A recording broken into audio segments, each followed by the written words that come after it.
merci de regarder la première vidéo de blush Oulala. Aujourd'hui, nous allons faire le blush sur les autobronzants. Il y en existe plusieurs, des crèmes, des gels, des lotions, des laits. Teintés ou transparents, progressifs ou effet immédiat, ils ont tous un point commun, dihydroxyde acétone, plus communément appelé DHA. Mais vous allez sûrement dire, qu'est-ce que c'est? C'est en 1960 qu'une chercheuse anglaise trouva le dihydroxyde acétone. Elle était en train de faire des expériences sur les enfants atteints de diabète quand elle s'est aperçue qu'ils devenaient de plus en plus bronzés. Chose très étrange pour les petits Anglais qui ont tendance à rougir et non à bronzer. Elle décida d'isoler toutes les molécules et en découvrit le responsable, le dihydroxyde acétone.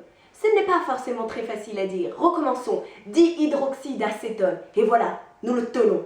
Les cosmétiques aussi l'ont tenu dès 1961, l'apparition des premiers autobronzants. Maintenant, nous savons ce que c'est le dihydroxyde acétone et voici à quoi ça ressemble. C'est une poudre blanche, la fameuse que j'ai postée sur les réseaux sociaux la semaine dernière. Oui, alors attention, si vous mettez vos doigts dedans, il risque d'en ressortir tout noir. Maintenant qu'on sait ce que c'est, comment ça marche? C'est très simple. Avec vos cellules mortes, figurez-vous, une réaction chimique va se produire entre le dihydroxyde acétone et vos cellules mortes. Cette réaction va mettre 3 heures et bronzer. Et oui, ça s'appelle la réaction de Maillard. C'est l'équivalent de mettre votre pain blanc au four, de l'en sortir 40 minutes plus tard bronzé. Non, il bronze pas, il dort. Quoi, pas comme ça. Bref, vous avez compris. Tout ça pour vous dire qu'il est très important de faire un gommage avant l'application d'un autobronzant. Comme vous n'avez pas le même montant de cellules mortes à droite qu'à gauche, il sera préférable de faire un gommage sur le corps ou sur le visage avant d'appliquer votre autobronzant pour avoir un bronzage unifié et naturel. Très intéressant. Si vous êtes comme moi, vos matins peuvent ressembler à ça. Oh.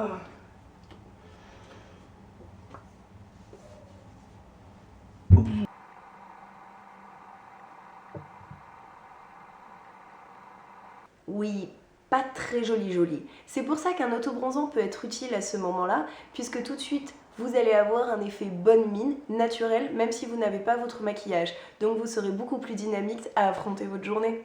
Donc, il faut passer en salle de bain.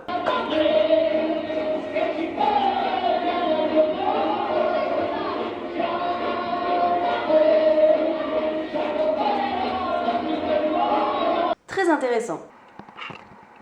Donc, effectuez votre gommage. L'idéal, c'est en mouvement circulaire et pas du tout comme ça.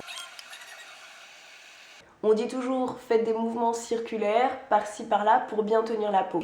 En tendant la peau, ça m'évite qu'il bouge de droite à gauche.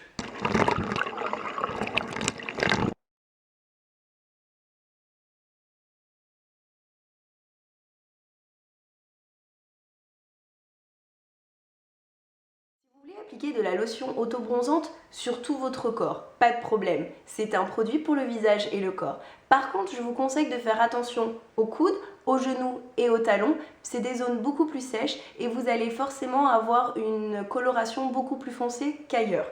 C'est pour ça qu'il est préférable de passer votre lotion sur toutes les jambes et avec le reste du coton, sans rajouter de produit, vous pouvez aller sur les zones beaucoup plus sèches, comme les genoux, coudes et talons. Si vous avez des questions, n'hésitez pas à me demander, je suis à votre disposition. Merci d'avoir regardé la vidéo sur les autobronzants. J'espère que ça vous a plu. La prochaine vidéo aura lieu à l'étranger. Je ne vous dis pas encore le sujet, mais par contre, je vais vous lancer un petit défi. Essayez de deviner la destination où je vous emmène en trouvant des indices sur les réseaux sociaux comme Facebook, Twitter ou Instagram. Les personnes qui se seront abonnées à la chaîne YouTube, qui auront donné la bonne réponse, vont être sélectionnées pour un tirage au sort et 3 d'entre vous pourront avoir la chance de gagner un cadeau du pays où je vais. Et ben voilà, c'est fini pour aujourd'hui. Merci encore d'avoir regardé la première vidéo de blush Oulala.